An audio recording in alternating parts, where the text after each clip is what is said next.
Hi friends, Ann's lifestyle and കുക്കിങ്ങിലോട്ട് എല്ലാവർക്കും സ്വാഗതം.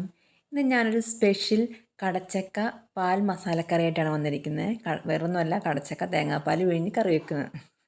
അപ്പോൾ നമുക്ക് ആദ്യം കടച്ചക്ക ഒന്ന് പോയി പറിക്കാം.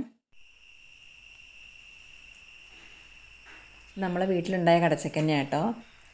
നമ്മളെ മുറ്റത്തുനിന്ന് തന്നെയാണ് ഇത് പറിക്കുന്നത്. ആദ്യമായിട്ടുണ്ടാവുകയാണ് ഈ വർഷം. അപ്പോൾ ആദ്യമായിട്ട് നമ്മൾ ഉണ്ടായ കടച്ചക്ക കറി വെക്കുകയാണ്. അതിൻ്റെ വീഡിയോ ആയിട്ടാണ് ഞാൻ ഇന്ന് വന്നിരിക്കുന്നത്. വളരെ ഈസി ആയിട്ട് നമുക്ക് കടച്ചക്ക കറി ഉണ്ടാക്കാവുന്ന ഒരു വീഡിയോ ആണിത്. നല്ല ടേസ്റ്റിയാണ്. അപ്പോൾ 3 എണ്ണമാണ് ഞങ്ങൾ പറിച്ചത്.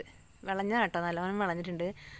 താഴെ നോക്കുമ്പോൾ വിളഞ്ഞാണോ എന്നൊരു ഡൗട്ട് ഉണ്ടായിരുന്നു. പക്ഷേ പറിച്ചപ്പം വലിപ്പമുണ്ട്, മുള്ളൊക്കെ പരന്ന് നല്ലപോലെ വിളഞ്ഞാണ്. ഞാൻ കടച്ചക്കേൻ്റെ തൊലിയൊക്കെ ചെത്തി ഒന്ന് എടുക്കട്ടെ കേട്ടോ. അതിൻ്റെ പുറത്തത്തെ ഈ തൊലി ചെത്തിയിട്ട് നമുക്ക് ചെറിയ കഷ്ണാക്കി മുറിച്ചെടുക്കാം. എന്നിട്ട് നമുക്ക് ഇത് വെള്ളത്തിലോട്ടാണ്, ഇതിന് കറയുണ്ട്, അരക്കുണ്ട്. അപ്പോൾ അതൊന്ന് വെള്ളത്തിലോട്ട് വേണം അത് ചെത്തിയിട്ടിടാൻ. അപ്പോൾ നമ്മുടെ കയ്യിലും കത്തിയിലൊന്നും അധികം ആവില്ല അരക്ക്. ഇത് ഫ്രഷാണ്, നമ്മളിപ്പോൾ പറിച്ചത് കൊണ്ട് അരക്ക് നല്ല പോലെ ഉണ്ടാവും.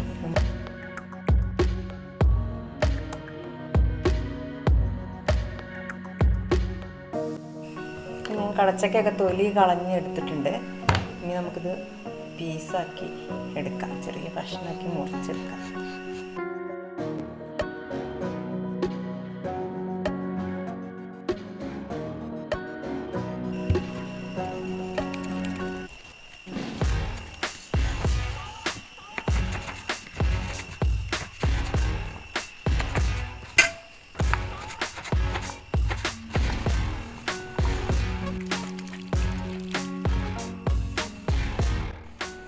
ഞാനൊരു കുക്കർ എടുത്തിട്ട് കുക്കറിലോട്ട് നമ്മളെ കഷ്ണാക്കി വെച്ചിരിക്കുന്ന കടച്ചക്കൊക്കെ ഒന്ന് ഇട്ട് കൊടുക്കട്ടെ. കുക്കറിലിട്ടാണ് വേവിക്കുന്നത്. ഒറ്റ വിസിലടിച്ചാൽ മതി. ഇത് നല്ലോണം വിളഞ്ഞതായതുകൊണ്ട് പെട്ടെന്ന് വെന്തോളും. നല്ല പൊടിയുള്ളതുമാണ് കടച്ചക്ക.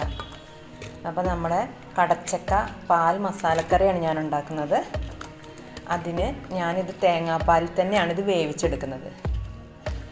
തേങ്ങാപ്പാൽ ഇട്ടിട്ടാണ് വേവിച്ചെടുക്കുന്നത്. നല്ല ടേസ്റ്റുള്ള, ഇതിൻ്റെ കഷ്ണം തിന്നാൻ നല്ല രസമുണ്ട്. കഷ്ണം അധികം ഉടഞ്ഞു പോകാതെ വേണം നമുക്ക് വേവിച്ചെടുക്കാൻ. അതുകൊണ്ടാണ് ഞാൻ ഒരു വിസിലടിച്ചാൽ മതി എന്ന് പറഞ്ഞത്. ഒരു വിസിലടിച്ചിട്ട് അതിൻ്റെ ചൂട് പോകുന്നിടം വരെ വെയിറ്റ് ചെയ്താൽ മതി. പിന്നെ അതിലോട്ട് ഞാൻ ചെറിയുള്ളിയാണ് ഈ സൈസിലുള്ള, അപ്പോൾ അതൊരു 5-6 എണ്ണം ഉണ്ട്. അത് ഞാൻ 2-3 കഷ്ണമായിട്ട് മുറിച്ചിട്ടിട്ടുണ്ട്. പിന്നെ മഞ്ഞൾപ്പൊടി ഇട്ട് കൊടുക്കാം കുറച്ച്. പിന്നെ ഒരു 1/4 ടീസ്പൂൺ ഗരം മസാല പൊടിച്ചത്. ഇനി നമുക്ക് ആവശ്യത്തിനുള്ള ഉപ്പും ചേർത്തെടുക്കാം അതിലോട്ട്. ഉപ്പ് ഇതിനാവശ്യമായിട്ടുള്ള, കഷ്ണത്തിന് ആവശ്യമായിട്ടുള്ള ഉപ്പ് ചേർത്ത് കൊടുക്കാം. പിന്നെ ഇതിലോട്ട് ഞാൻ തേങ്ങയുടെ പാല് പിഴിഞ്ഞെടുത്ത് വെച്ചതാണ്. ഇത് 2ാം പാലാണ്. 1ാം പാൽ ലാസ്റ്റ് ഇതാക്കാൻ വേണ്ടിയിട്ട് എടുത്ത് വെച്ചിട്ടുണ്ട്. ഞാൻ പാല് പിഴിഞ്ഞുകൊണ്ടിരിക്കുമായിരുന്നു.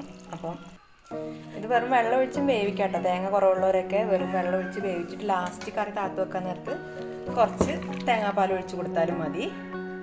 ഇങ്ങനെ വേവിക്കുന്നതാണ് കൂടുതൽ ടേസ്റ്റ്. അതുകൊണ്ടാണ് ഞാൻ ഇങ്ങനെ ചെയ്യുന്നത്.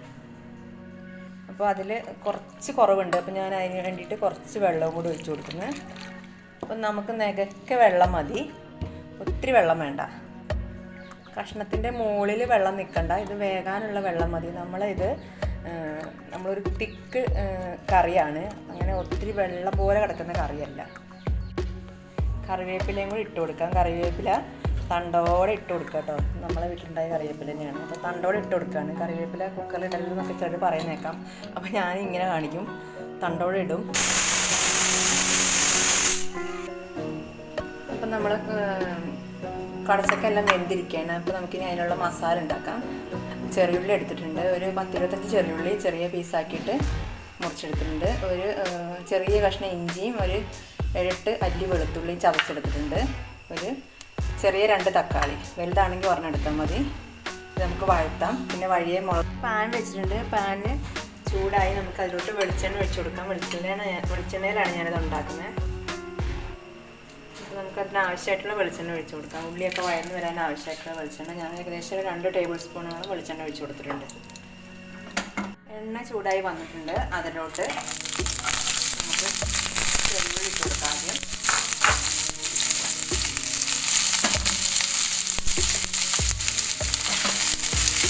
അപ്പം തന്നെ ഇഞ്ചിയും വെളുത്തുള്ളിയും കൂടി ഇട്ട് കൊടുക്കാം. അതും കൂടെ ഇപ്പം തന്നെ വഴന്നോട്ടെ.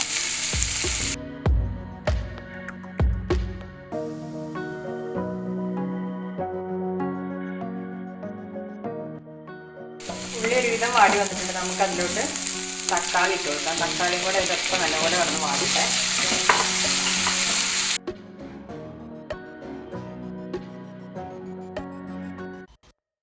തക്കാളി നല്ലപോലെ വാടി വന്നിട്ടുണ്ടെങ്കിൽ നമുക്ക് ഇതിലോട്ട് പൊടികളൊക്കെ ചേർത്ത് കൊടുക്കാം.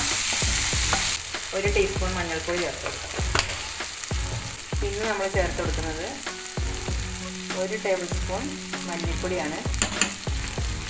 പിന്നെ ആവശ്യത്തിന് മുളക് പൊടി ഞാൻ കുറച്ചേ ചേർത്തെടുക്കുന്നുള്ളൂ.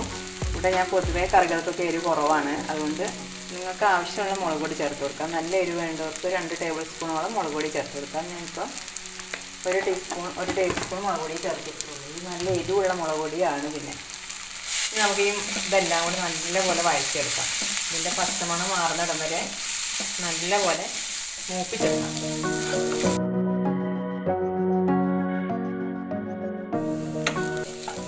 നമ്മൾ മുളക് പൊടിയും മല്ലിപ്പൊടിയും മഞ്ഞൾപ്പൊടിയും നല്ലപോലെ മൂത്ത് വന്നിട്ടുണ്ട്.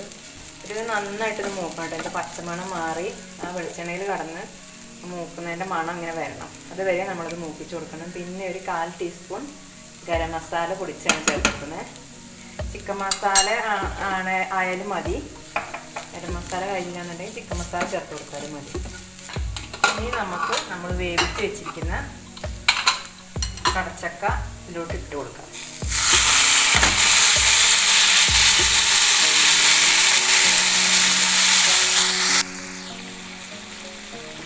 ഇതിൽ കൊള്ളില്ല, ഇത് ഇളക്കാൻ കുറച്ച് ബുദ്ധിമുട്ടുണ്ട്. അപ്പോൾ ഞാൻ ഈ പാത്രം ഒന്ന് മാറ്റുകയാണേ.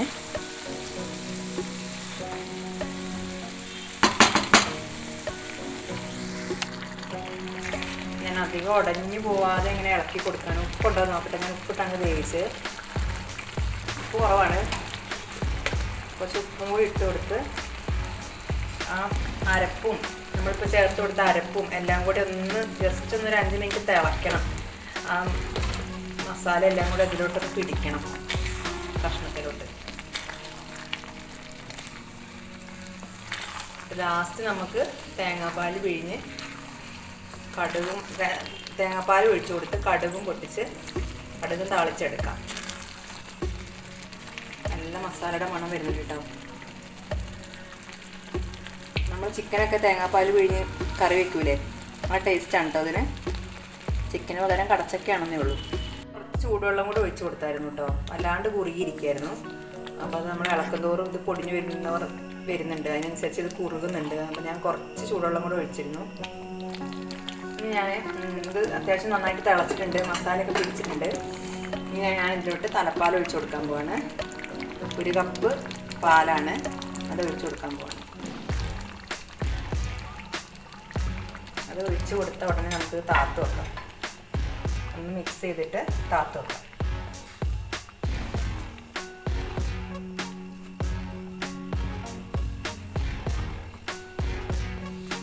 അപ്പം നമ്മുടെ കടച്ചക്ക മസാല കറി അടിപൊളിയായിട്ട് റെഡി ആയിട്ടുണ്ട്. മസാല പാൽക്കറിയാണ് കേട്ടോ. ചൂടാകുമ്പോഴത്തേക്ക് നമുക്കൊന്ന് ജസ്റ്റ് ഒന്ന് ചൂടായാൽ മതി. ഇത് തേങ്ങാപ്പാൽ ഒഴിച്ച് കഴിഞ്ഞിട്ട് ചൂടായി വരുമ്പോഴത്തേക്ക് നമുക്കത് ഫ്ലെയിം ഓഫ് ചെയ്തിട്ടോ. ഞാൻ നല്ലപോലെ ചൂടായപ്പോൾ ഫ്ലെയിം ഓഫ് ചെയ്തു. കറി റെഡിയായി. ഇനി നമുക്കിതിൽ കടുക് താളിച്ചാൽ മതി. കടുക് താളിക്കാൻ കുറച്ച് ചെറിയുള്ളിയും ഒരു ചെറിയുള്ളിയും കുറച്ച് കറിവേപ്പിലയും മാത്രം.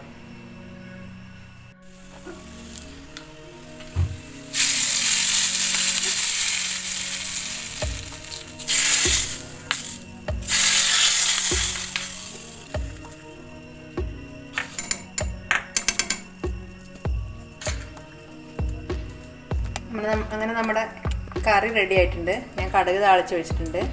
അപ്പോൾ വളരെ ഈസി ആയിട്ട് നമുക്ക് നല്ല ടേസ്റ്റ് ഉണ്ടാക്കാൻ പറ്റുന്ന ഒരു കടച്ചക്ക കറിയാണിത്. അപ്പോൾ എല്ലാവരും ഒന്ന് ട്രൈ ചെയ്ത് നോക്കുക.